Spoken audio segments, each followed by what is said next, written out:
Hi, good evening, everyone. My name is Attorney Diani Winterfunde, and I'm an immigration attorney here in the Tampa Bay area.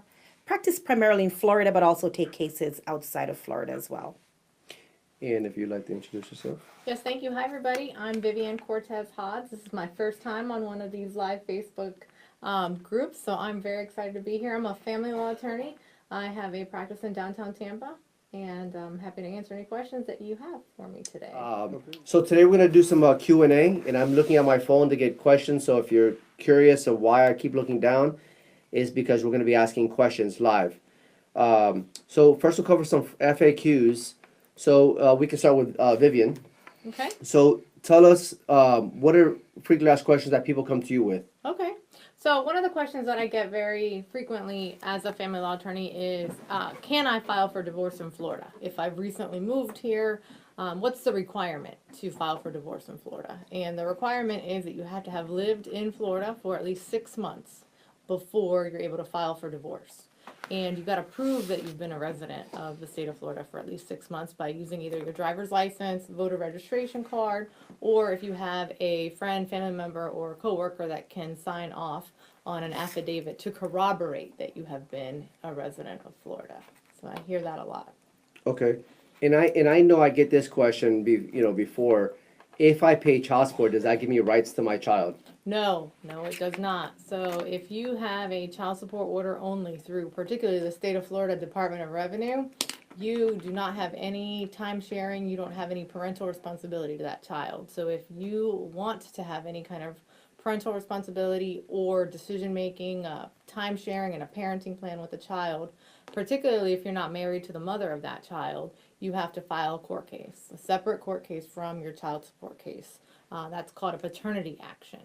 If you're married to the mother of the child and you've gotten child support because you've been separated, then you probably need a divorce. And in your divorce case, you would be able to get your child support established as well as parenting decision making, parenting plan, custody, visitation, all those things. Okay. Diani, if you want to go through some FAQs for yourself. Only because Attorney Cortez mentioned the divorce agreement or the child support agreement, and it's amazing the interaction that has with immigration law. I cannot tell you how many times I've used that divorce decree that grants sole custody to my client who is in removal to at least extend or file an emergency stay of removal. Immigration law and family law goes hand in hand. And I often, when I'm working with clients, I say, go back and get that divorce decree amended that grants you at least, if not sole custody, ideally for me, that would work. But for the parent that's going through removal or anything of that sort, if they have at least shared custody, whether it's legal or physical, it does play a role when I'm filing those stay of removals for that client. Very interesting.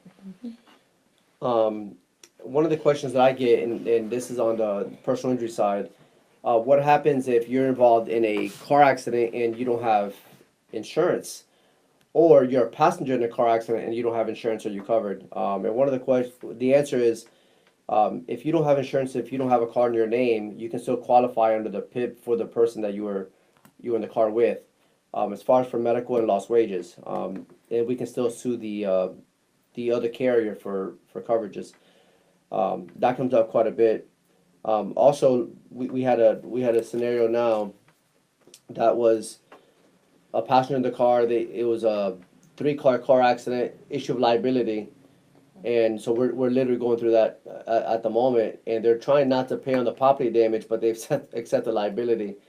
So what we can do in those scenarios, we can file it's called a CRN, and it's basically complaining to Tallahassee when the insurance company is acting in bad faith to make them pay.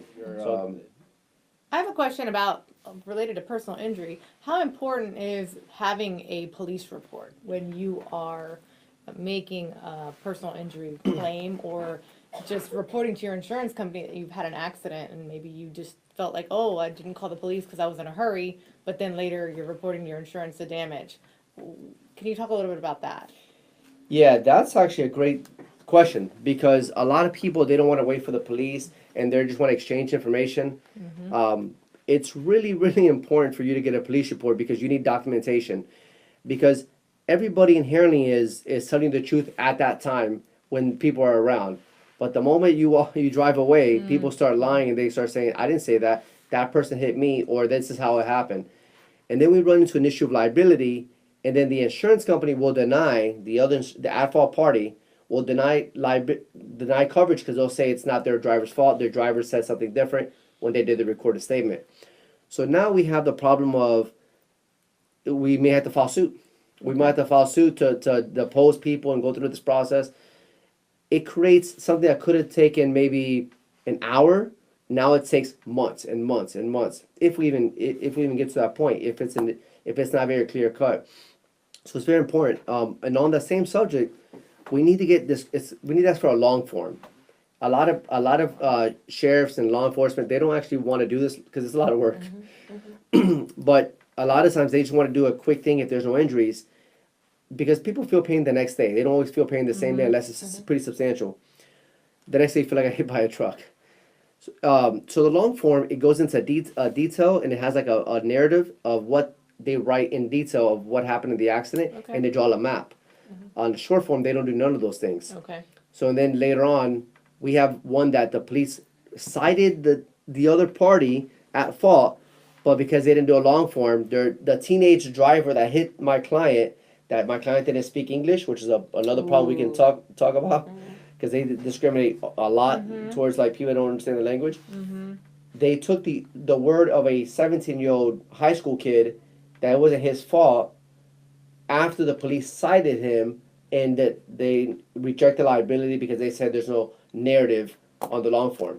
Wow. So now we have to file suit, and we called the sheriff, and they're like, it's been a few months. I don't remember what I wrote, what I did. So it's very important that you actually get a police report, and you actually get a long form. You specifically have to ask for it. Long If not, they won't do it. Okay. Is there any way to remedy it later on after the accident has passed several days? Can you call the police back at that point, or what's common practice? We do. Yeah, we call the police. We look for witnesses. We look at the actual the pictures to the car itself, because that tells the story a lot of times. Because they might say whatever, but if depending on how the car is dented, how the impact was, you say, well, there's no way. Another scenario, we have another one. They said, oh, your client hit our client, like, but your client, their front end of their car is completely damaged. So for sure, the pictures, your client hit something substantial, the cracked whole front end, and my client has a dent, like they hit a pole. So the pictures help a lot, witnesses, and putting a little bit of pressure. And we've been able to change liability, but it's more difficult, more challenging. Yeah. Okay. But the Hispanic thing is definitely an issue, and that leads me to an immigration question. You deal with people from all over different cultures, and how much discrimination have you seen on your side as far as how it affects your business? So I'm going to start with their prejudices against immigrants from whatever country. There's some against certain immigrants, depending if you're from maybe a European country. The prejudice might be a little bit less as opposed to if you're, say, Hispanic. And how it plays into immigration is the marriage between maybe the Hispanic woman and the man from Nigeria. Okay. That certainly is where you might see some prejudice plays a role, or because one of the things that comes into play, if it's a marriage-based petition and the clients are totally opposite cultures, it makes my job as an attorney a little bit more challenging. Not saying the service is biased or anything, but of course, if you see a Nigerian male walks in with like a Hispanic woman, and they're saying this is a bona fide marriage, which we have to prove, Sure. then there will be questions as to whether how bona fide is this. For one, you share different languages. Different cultural experiences. So that, of course, makes it a little bit more challenging. Where I do see at the, say, interview level, maybe for naturalization, a client with multiple tickets from law enforcement, and you will notice it will be random, like citation for a seatbelt or Wow. improper lane change, and it's been given out by the same sheriff's department, not the same sheriff, but the same sheriff's department. But it's over maybe a 1 or 2 year period. And it's almost like I say to the client, you cannot get a break, can you? I have used that to my advantage, where I will alert the interviewing officer to say, look at the types of ticket. none of them is like a car accident or none is driving without insurance. It's really, in my mind, maybe a profile. But what you'll see with a lot of the landscapers, their trucks are constantly getting pulled over. Yeah. And it could be they use the improper lane change. Why? Because that officer has a hunch that is a possibility that the occupants of the automobile may or may not be documented. So that is where I see prejudice play a role. Unfortunately, if you're undocumented, no matter how prejudiced they are, it's not a constitutional argument that we can use, because if you're undocumented, you're going to get into some kind of trouble.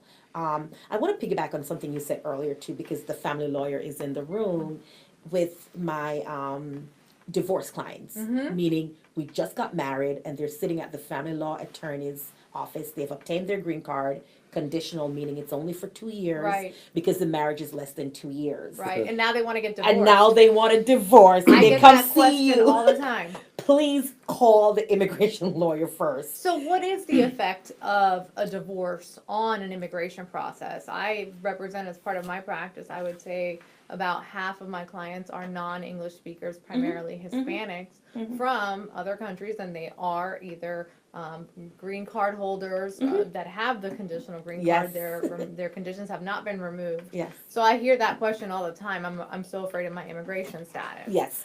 So what happens? Absolutely. So for any client who's married less than 2 years, if they've married a U.S. citizen spouse, a marriage to a U.S. citizen spouse is the easiest and quickest way to a green card. It's like green card highway, Okay. green card heaven. Okay. Because of All that, right. these marriages are highly regulated. Wow. So the stipulation is, under the Immigration and Nationality Act, if you have been married to a U.S. citizen for less than 2 years, they're going to plop a conditional green card on you. Wow. That means your marriage is on probation. So I tell my clients, go home and play nice for 2 years. Wow, I see that. That never happens. Yeah. They walk out, they fall out of love. It'll be a month later, they call me, I can't stand him anymore, I can't stand her anymore, I'm moving out, I spoke to my divorce lawyer. The effect is, at the end of that 2-year period, they have to go back to the service, they have to go back to immigration and say, see, I proved to you my marriage was bona fide, we continued to live together, Sure. we continued to share expenses. What happens with that big old divorce in the middle of that 2 years? It means it affects removing that condition. So I always have to look to the divorce decree. And I want to see at least some language about fault. I want it to be through no fault of my own. That's a language in the act. Okay. This marriage ended through no fault of my own. Okay. Yes, we can remove the conditions. There are waivers available, but that divorce decree comes into play. Because it can't be this, my foreign-born client was cheating. Or my Sure. foreign-born client met somebody new online and moved out of the Wow. home. So it does play a huge effect Okay. on That's interesting. on removing those conditions from the So conditional. that is very interesting, because in terms of fault, it brings us to another commonly asked question that I get is, well, it's his fault or it's her fault the marriage is broken. I want that written in my divorce decree. Which Well, is funny because it should be broken, right? Isn't that the correct. yeah. There is no fault. Florida is a no fault divorce Yeah. state. So either spouse can file for divorce in Florida for any reason at all. They don't have to cite a reason. The general pleading on the divorce petition is the marriage is irretrievably broken. When the case gets to a conclusion, whether it's by an agreement of husband and wife or by a judge entering a court order after a trial, the judge will make a general finding that the marriage is irretrievably broken. So by and large, there isn't any spouse's fault language in the divorce decrees that are coming out this day and age. People try all the time to say, oh, well, he cheated on me, Right. or he did this, or she did that. And the only time that any kind of cheating in from my perspective comes in is two different aspects. The first would be for division of assets and debts. So the division of assets and debts in a divorce, the process is called equitable distribution. If husband and wife agree on how to divide up their stuff, it doesn't matter. The court will say, fine, whoever gets whatever, the judge will rubber stamp that. If parties cannot agree on who gets what, the house, the retirement plan, there can then be the determination by the judge as to who gets what. By and large, it's equal. It's not always equal. Equitable doesn't mean equal. And where the argument can be made by one spouse is to dissipation of assets. Money was spent of the marriage. Half my money or part of my money was spent by my wife on her lover, and they went on this vacation, and they went on this, and they went on that. So infidelity is an aspect of division of assets, but only if you can prove that there's been dissipation of marital assets. Okay. And if that happens, you can only go back 2 years. So if it was something that, oh, my wife bought her boyfriend a $50,000 condo 5 years ago, you're not getting that condo back. It Yeah, has to right. happen within 2 years from the date of filing of the divorce in order to be able to get the claim for dissipation. The other way that infidelity can come into play could be in child custody issues when the courts are determining parenting plans. And the parenting plan can be affected by a new partner if there are some negative factors about that person. By and large, the courts are going to recognize, even while parties are separated, going through a divorce, that everybody's going to move on with their lives, have new relationships. Those relationships can be around the children, typically with no issues, unless there's criminal history, drug issues, mental health issues, negative factors that are going to detrimentally affect the kids. I had a couple of child support questions, or I guess child support. Can somebody escape child support? Let's say they're undocumented, or let's say they're working under the table. Can they escape paying child support altogether? So that's a very good question. No, they cannot. Okay. The question of what is the appropriate income that's used for that person for child support calculation purposes is really the central issue. The courts, in order to order anyone to pay child support or someone to receive child support, they have to run a formula. The formula is going to include the parent's income, health insurance, daycare, and the parenting overnight schedule. If we don't know what the income of that person is, the payor, we have to then investigate it. It's basically then going to be, well, how is this person being paid? Okay, we know they're working, so are they driving, the truck and the landscaping company? And, they can be surveilled to find out where they're going. We can subpoena their bank accounts to figure out what's being deposited. By and large, people can try to be tricky about it and not deposit anything. Well, then we can back into income by saying, okay, well, but you pay your rent and you have a car and you have insurance. Of course. And if you're saying you have no income, how are you paying all these things? Right. So by and large, being undocumented isn't going to prevent child support from being ordered or under the table as well. It just makes it a little bit harder. And by and large, the best case scenario typically is going to be a minimum wage income. Income would be imputed to that person, which means even though you're not earning anything on the books, the court's going to calculate your child support as if you earn at least minimum wage. Or let's say you're a doctor working under the table. Sure. Or, you have some experience, qualifications, degrees, but you're underemployed. Okay. So the court can find that you're underemployed, that no, you have the capacity of earning X amount of dollars because you did for 5 years before coincidentally now you're getting divorced and all of a sudden you have no job. Yeah. So there are ways of determining income, but it can be complicated. Can somebody choose not to do child support amongst the parties? Like, let's say husband and wife say, we're not going to do child support and not file the financial affidavit, or do they have to file the financial affidavit? So the courts, the child support is the right of the child. So the judge in any kind of divorce or paternity case is going to be taking a look at what the child support is, whether there's any child support or not. Sure. And those financial affidavits, as you referenced, the statements of parties' income, assets, debts are going to be required by and large in any traditional case. Sure. The only exception is going to be the simplified divorce. Okay. And a simplified divorce is very rare. Simplified divorce requires both parties to cooperate and requires both parties to a case to come to court for their final hearing. And if there are no financial issues, then the financial affidavits can be waived.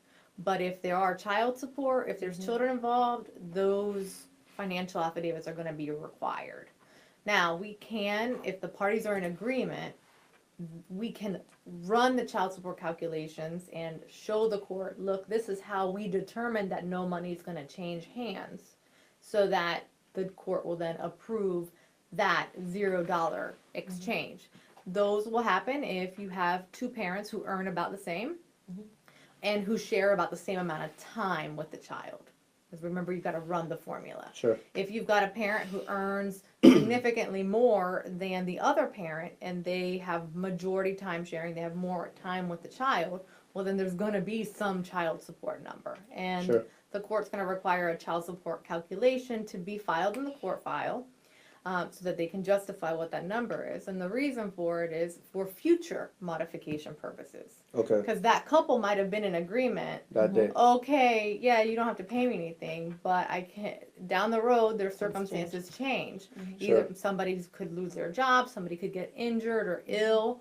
Then they're no longer earning that income where they didn't need child support from the other parent. So they would That have to makes go sense. back to court and modify it. So it's a baseline that the courts require. Sure. Okay. That's good. And just to add with the child support, it plays a role too in the immigration setting. How is that? It Yeah, rears totally. its ugly head every time you know. So for example, an undocumented individual who finally meets somebody and gets in process, meaning they want to change their status. Along the way, there are all these requirements, and one of the requirements is good moral character. And that is where we see child support popping up. Oh. Because if you're not supporting your children financially, it says you lack good moral character. And that could make you not inadmissible, but it could lead to like either questions or a request for evidence to show how is it that you've listed 4 children on your application. Yeah. Where is there a child support order? If not, how are you supporting them? Even for Makes sense. citizens, I've had clients that are coming back into the country, and because of these exorbitant child support orders, their passports are taken. Of course, they can't be deported or removed, but their passports are seized Okay. until they resolve the child support matter. Diane, That's where it comes in. I do have a question here. It says, I'm an international student with a student visa. I'm almost done with my degree. Assuming I can't find a job in my field of study right away, how difficult would it be for me to get a green card, and how much would it cost? Well, it depends. As an international student, I take it you're on an F1, which means that you're in good status. So my advice is keep your good status.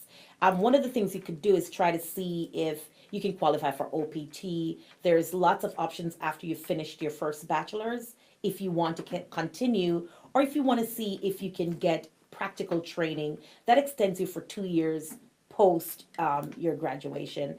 Another option is you can always go into the H-1B, maybe find an employer. I know the cap season is over, but you could potentially try to change status to maybe an employer or an employment visa or something along those lines. If you can, shoot me an email. Eddie will put my email up there, and I can do a little bit of discussion into other options for you, so long as you stay in status. Just remember, in order to change your status in the United States, you have to be in status. So maybe for next season, you could try to throw your application in there for an employment visa. Many employers are willing now to look at those candidates. Otherwise, you could probably try going into a master's program. Of course, that does not lead to a green card. But if you email me, we can talk about potential options that you could explore. I have an immigration question, kind of Sure. piggyback on that. If a person has a green card as the derivative of the spouse, so they either have a conditional or some Or permanent. some other form, and they get divorced and that spouse no longer wants to cooperate with the immigration process, I would be dealing with the division of assets of that couple. If the spouse has to leave the country, is there some limitation on a non-resident owning property in the United States, and how does, or having assets, how does that work? Because I've had that come across that well, I can't receive that property because I'm not going to be here anymore because I'm going to lose my immigration status. So if they've had status at some point, which means they've had a valid social security number, they've had a valid green card, and say they're going to get a divorce and the person doesn't want to continue, and we've exhausted options of waiver, they've been placed in removal. So certainly it's a long process, and we're at the end of that. They can still maintain their assets in the United States because remember, they had their social security number, which acquired their home. Whether they're financially capable of maintaining that poses a different set of questions. Okay. But the mere fact that they've had some kind of status, some kind of law, and I say lawful, meaning they've had their social, they've had their green card, and things are kind of going downhill. They're able to maintain that asset. Once it's legally obtained, they can. The question will be, how are they going to maintain it? And I think that's what becomes more problematic with clients that are being removed or departed. I've had clients, for example, sign over the car. I always say sign over the title to maybe a close family member. If the car is being financed, you might have to notify the bank that you have to turn it in. Sure. If it's outright property that is owned, I always say, and I always encourage clients to have some kind of will or something of that sort, because immigration and removal from the United States is almost like death. Wow. You mentally, emotionally, and physically have to prepare for that departure. So I often encourage them to have a will. If they have minor children, I encourage some kind of, what do you call it? Power of attorney. Power of attorney, yes, Yeah. ma'am. I encourage all my clients, if they have minor children and are undocumented, because the United States will not say because you have minor children you can stay. They will say take your minor children with you. Wow. We have a bunch of United States citizens living, citizens, Little children children. living in poverty all over the world, because they're not going to say we won't remove you because you have A minors. child. So the power of attorney does come into play. I have a fun fact on resident relatives and coverages, how it deals with personal injury. Actually, I had a case that the gentleman was undocumented, and they live in migrant camps, and there's multiple people that live in the same address, but yet they all have different rooms. So the way the insurance is, and he didn't have insurance. The way the insurance works is that whomever you live with, like if you don't have insurance, they'll look at your house. There's anybody in the house that has insurance or coverage or a car in their name, and that they should have added you as a driver on their policy, hence giving you PIP coverage. Because they're the household member. Yeah, resident relatives, and it doesn't have to be actual relatives. It could be Wow. a friend. I could be staying at my friend's house. I can stay at your house, and God forbid I don't have insurance, which would be weird, and I They don't have a look to car, you. and then they'll hit you up Wow. that you got to pay for my coverage, and because you didn't add me to your policy or force on it. So on the same subject with the migrant thing, I had to explain to an insurance adjuster on no, they're Mexicans, and there's a whole bunch of people that live in the same house, and even though that they have the same address, they're renting rooms, Within that. and we got them approved for the $10,000 on PIP. Way to go. But it's knowing that nuance because of this. It's this because the address thing, like it's funny, Interesting. but how all kind of plays into family law, into immigration, on resident relatives, It who's intersects. related. It does. It does. It does. So let me ask this. I have issues frequently with cars when I'm dividing up parties' assets or helping clients determine who's going to be responsible for what car payment. And so there oftentimes are cars that are in the joint name of both the husband and the wife. And the wife is going to keep that car. She's going to keep that car payment. But the husband can't come off that debt because it's very difficult to refinance a car. So from a personal injury standpoint, if the wife gets the car and the wife is making all the payments, everything's up to date, she has her own insurance on just her because the husband's not responsible for that car. What is the personal injury aspect liability to that spouse who's still jointly titled and jointly obligated to the debt, but is really not according to the divorce decree? Yeah, well, it's because a lot of times we name as many parties as possible, right? If, like, let's say somebody that wasn't the owner of the car, let's say it was the wife, crashed into one of my clients, I would be sending out something for the owner of the car and the driver of the car because she lent them that car, the dangerous can't say the word, instrumentality to crash into somebody else. However, at that point, you would have to show if it was flipped around, it was my client, which I don't do defense work, but if it was the other way around, I would show the divorce decree to say, yes, even though the title may be under that person's name, they didn't lend the car to the person. They actually gave the car to the person, but the lender, that they can't force the lender to refinance the car because their credit might be bad. Right. So that would be more of a defense, an insurance defense thing.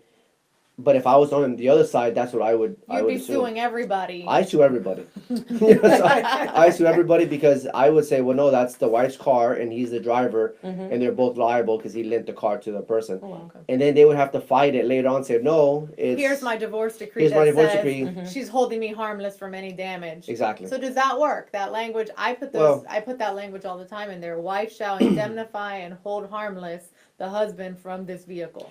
We would still bring him in. I would still bring him in. And then later on, if we get a judgment against either party, and then one can identify the other, that's not my problem. So, I mean, hopefully that works out that way. But many times, we want to go after whoever has the insurance. So, like, if the insurance was still under the wife's name, well, that's her fault. She should have transferred the insurance to the husband. Even though the car was in her... You know, you can still transfer insurance, even though the car might be in somebody else's name. Right. You just separate the property damage from the, from the actual. Okay. Because that does happen quite a bit. You know. It's very common. I have lots of people with cars and debts. I mean, debts are very difficult to divide. It affects, let's say, it was a credit card of yours, and you charged it all up during the marriage. Or you bought your wife a beautiful diamond ring. She's gonna keep the ring, and you're gonna keep the debt. Or let's say, look, that's your ring. You keep the ring, wife, but you gotta finish paying it off to Jared. Yeah. And she pays for a little bit after the divorce, but then she stops paying Jared. Well, Jared doesn't care. Jared's got your credit. Exactly. So dividing up debt, you want to be really careful on a divorce and make sure that you run a credit report before you sign any final divorce paperwork, and you know what's on your credit. And if it's on your credit, you want to make sure that you get that paid somehow. You don't necessarily rely on your spouse to pay it because they're supposed to pay it. Now, on that same subject, let's say in the divorce decree it says, or when you division of assets, this person's credit card, upon divorce, they owe 50% of their credit card debt because you split liabilities and assets, right? What happens if that person doesn't have the money to pay it, and they don't have any way to create money, like refinance a home or whatever the case is, and now they're both stuck on the debt, and then the person that's 50% liable can't get approved for a credit card to separate it because they have bad credit. What happens? I mean, does one person get screwed? The person that has a good credit that... If it's a joint debt and they're both, that creditor, Bank of America, Visa, whatever it is, isn't going to let either one of those people off the hook. Yeah. So there isn't a solution that's easy, because you can't bring them back for contempt. Contempt is not available to enforce debt payment. Oh, okay. Okay. Contempt is only available for enforcement of alimony or child support. So the court won't find a person in contempt for not paying that Visa bill. You can file a motion for enforcement to enforce them paying the debt, but it's not contempt. I see. So it's kind of like a slap on the wrist. Okay, I didn't pay. Why didn't you pay? Can you pay? And if the person legitimately has nothing, well, then it's a difficult situation. So debt. So tip for everyone out there: make sure you're aware of your spouse's debt. Yeah. Make sure that if you're in a happy marriage, to keep your marriage happy, and make sure you're aware of all of the assets and debts. I have so many people that come to me, women most commonly, and they are in the dark financially. They have no idea what debts are out there, no idea what assets are out there. I have spouses that realize that there's credit card debt that they didn't know about when they're going through a divorce, and it's a really sad situation because it doesn't matter that you didn't know, it still happened during the marriage, and if it happens from the date you guys got married until the date the divorce is filed, that's marital, and it's like a joint ownership. And what about the marital home itself? Like same fact pattern, but now we're talking about a mortgage, which is a bigger debt. Let's say the husband moves out, the wife moves in, just randomly. or that's how it works out on the divorce The decree. wife stays, the husband moves Yeah, because out. the kids or whatever, and the wife later on can't get refinanced, Get the and husband's name. so I mean, what would happen? The husband's hands are going to be tied. He's Oh, not wow. going to be able to obtain other financing for another property. So the best the court can do while the divorce is going through in process prior to decision is require the other spouse to apply to refinance Sure, for once a year and show proof of efforts at Okay. refinancing. sure, But there are people that are in positions that they just cannot refinance. They either because of their debt to income ratio, negative equity in the house. That's not as big of a problem anymore now. at the moment, yeah. But it's a big issue, and so sometimes folks have to sell the home and in order to then relieve that credit. Sometimes Sure. you have to come to the table with money to then eliminate the debt. Or come to an agreement as to, okay, well, you can continue to live there for 2 years as long as you maintain the mortgage payment. But Sure. if you miss 2 mortgage payments, then you immediately have to list the house for sale. Sure. So there are ways that I can, as a divorce lawyer, attempt to mitigate the situation, Yeah, but it's very challenging when you have income issues, credit issues, or equity issues. yeah, which is often. It's common. It's common. It's common. Diani, any hot topics you want to talk about? Just that if you are in possession of a green card and you've had any kind of criminal history, I don't care if it goes back to 1998, do not depart the country. Because what we're seeing is, I call it my cruise people, my green card, It's funny. my green card clients, they're in possession of a green card. They're not United States citizens. They've had these green cards, I don't know, 10 years, 15 years, 20 years. And they decide they're going on a cruise to the Bahamas or Mexico. They will be fingerprinted. So if you know you've had any kind of, What would happen? Criminal So history. do they stay in that country? Like, what would happen in that scenario? they Like, will be allowed back in, but Okay. they're probably going to take your green card and place you Wow. in removal. So that's one of the hot So they button. get flagged. They Yes, fingerprint it and then yes. flagged. And they all come to me and they say, I've been living here since 1998, Wow. 1999, 2000, or even I've renewed my green card in 2010 or 2008 Yeah, and yeah. it went okay. So They- wow. So a lot of individuals with maybe one offense, maybe a controlled substance offense, are considered low priority. So they weren't really being targeted. Well, now when you leave the country, you're asking for admission. Okay. You're not a United States citizen. You are asking to be admitted back into the United States. And it's pretty common now. I've seen it over and over and over again, where once they print you and if anything pops up at all, they're probably going to hold on to that green card and Wow. begin some kind of proceeding. So going to cruise is against dangerous you. then. Yes. If you have criminal history. If you have criminal history. Wow. Absolutely. Look at that. I didn't know So that. how- Absolutely. Can you talk a little bit about the application for citizenship status this day and age? Right. Is it more difficult? What do you recommend to folks? I think it's becoming more challenging because remember, at the naturalization for application is where the service, immigration, corrects all its mistakes. So if you applied fraudulently for that B1, B2, that original visitor's visa that brought you into the United States and you pulled a fast one in your home country, meaning what we see a lot of is women that are married or not married claiming to be married or vice versa, meaning they go to the consulate, they're in, I don't know, let's pick Jamaica for example. There are not lots of agencies that can verify information.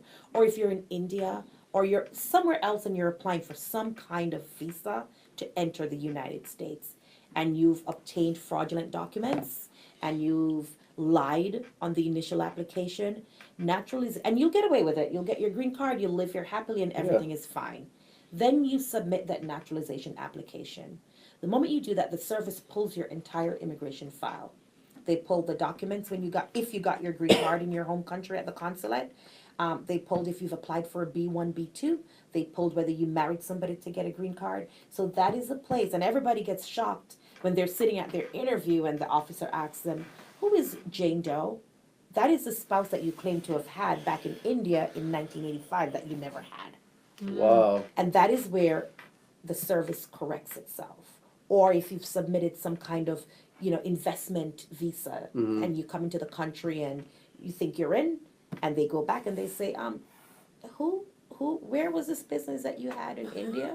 Again, Where are your Yeah. investments? Yeah, yes, yeah. yes. So this is where the wow. service corrects itself and they can rescind or they can take away that green card because there was some kind of fraud or some misrepresentation in along the process of your immigration setting. And so that's good information for people that are trying to do their own citizenship Oh, application absolutely, process on their absolutely, own. I've never heard that absolutely. either. Like that warning should be out there. It's where they correct their and people will say, but they let me. Of course they did. There's a consulate in Dubai, and there's a Yeah. million people streaming through daily, and they have not done their due diligence. They know along the way. Eventually you'll get busted. Eventually, if you know and there are waivers for these. There are Sure. waivers for frauds. There are waiver for misrepresentation. So to walk in blindly to a naturalization interview, if and only if you've been the choir boy or the choir girl along the way, because that is where because once you become naturalized, now you're under the United States Constitution. It's a whole other process to take that away. The green card, not so much. They can rescind that.